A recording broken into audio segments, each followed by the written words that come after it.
Getting to this day has been a battle every step of the way. With 75,000 cars going by every single day, a lot of things happen. There's a good reason nothing like it has been built before, because the engineering is just short of impossible. Well, we've made lots of improvements with this new bridge.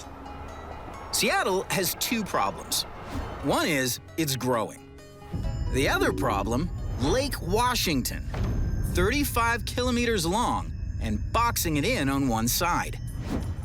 Tens of thousands of people need to get across that lake every single day. Which brings us to this.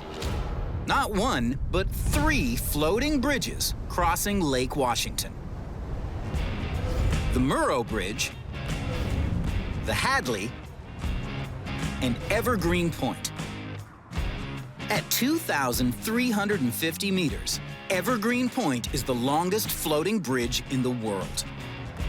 And the first question that comes to mind is why? The key to Lake Washington is you have about 200 feet of water, and then you have about 150 feet of actually very bad soil. For traditional bridges, you have to take the piers all the way into good soil that's firm and embedded. And due to the fact that it's so deep, that just made it rather impossible to be able to build a standard Golden Gate Bridge style of bridge out here on Lake Washington.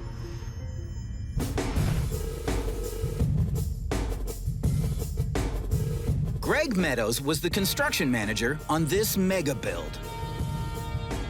He knows more about floating bridges than just about anyone. So, Greg, how do you get concrete to float? All right, well, we're underneath the roadway, as you can see here, and all of these columns come down to these pontoons, which is where we're standing right now. This is basically the floating structure that we're on top of. The total bridge length is actually about 7,708 feet, a little bit longer than that, but it's made up of 77 different pontoons.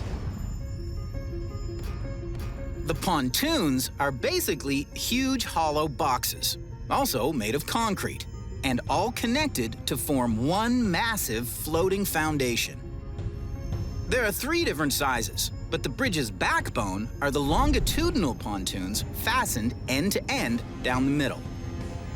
Each of those measures 8.5 meters tall, 23 meters wide, and 110 meters long. They're bigger than a football field, and they weigh in at 10,000 tons.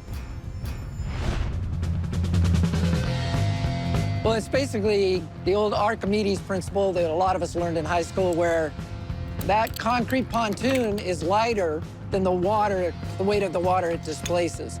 And that's why concrete floats. They're basically big concrete boxes filled with air.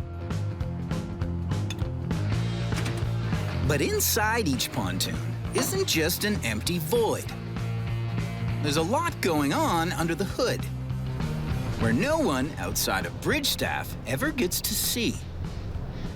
So as we're standing down here in these concrete pontoons, a lot of people consider concrete to be very porous and a lot of moisture to come through. We do have a special mix design we use on these pontoons that reduce the amount of porosity or the amount moisture could leak into the pontoons. We also have this system here, you see here, which is a leak detection system. It actually works on a plunger system that you see here. If water were to get into this pontoon and the water level were to rise about 3 inches, it would raise up this float, and that float would then send a signal back to our maintenance facility, and they would know that they have more moisture in this pontoon that we want. And so they'd be able to come here and pump any water out of here and then go determine where that water is coming from to make sure that we can keep these cells dry and floating.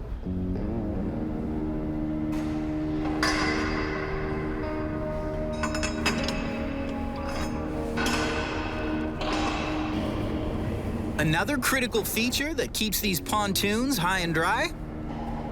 Each one is actually broken up into more than 50 different watertight cells. So this is one of the pontoon cells. As you can kind of see, they're rather cavernous. They're 28 feet in elevation here. We're standing on the bottom or the keel slab of the pontoon. All of the pontoons are broken into these multiple cells. The whole idea is you're creating space for the displacement of the water. The cells within the pontoons serve multiple roles. Most important, if the bridge ever springs a leak in one of those cells, unlike the Titanic, it'll never sink. They also add structural stability. Keeping 77 concrete bunkers afloat is one engineering marvel. Another is keeping them in place, especially in a part of the world that's famous for its wild winds. Those winds were the cause of one of the most notorious engineering fails ever caught on camera. The Tacoma Narrows Bridge, just south of Seattle, had been open for just 6 months when this happened.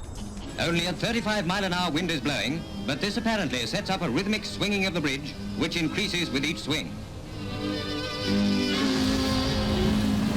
Finally, the swinging road and the suspension cables give way and plunge into the water below. To this day, the disaster is a study in how not to build bridges. And for the engineering minds of Seattle, floating bridges offer a great alternative to the roaring Pacific winds that took out Tacoma Narrows. The key is keeping the pontoons exactly in place, no matter what conditions.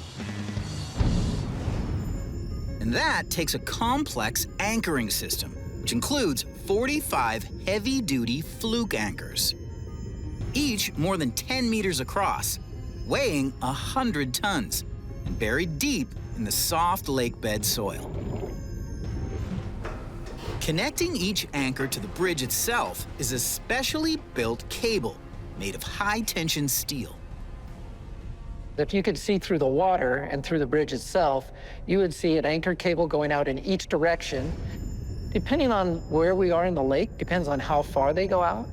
Some go out up to 1,000 feet, some as shallow as maybe a few hundred feet. That's one of the key elements of the bridge, is how far the anchor cables go out to give it the best balancing approach to maintaining the bridge in alignment and in elevation. So each of these cables is about 3.5 inches in diameter. This 1-foot piece is a little over 20 pounds, or 9 kilograms.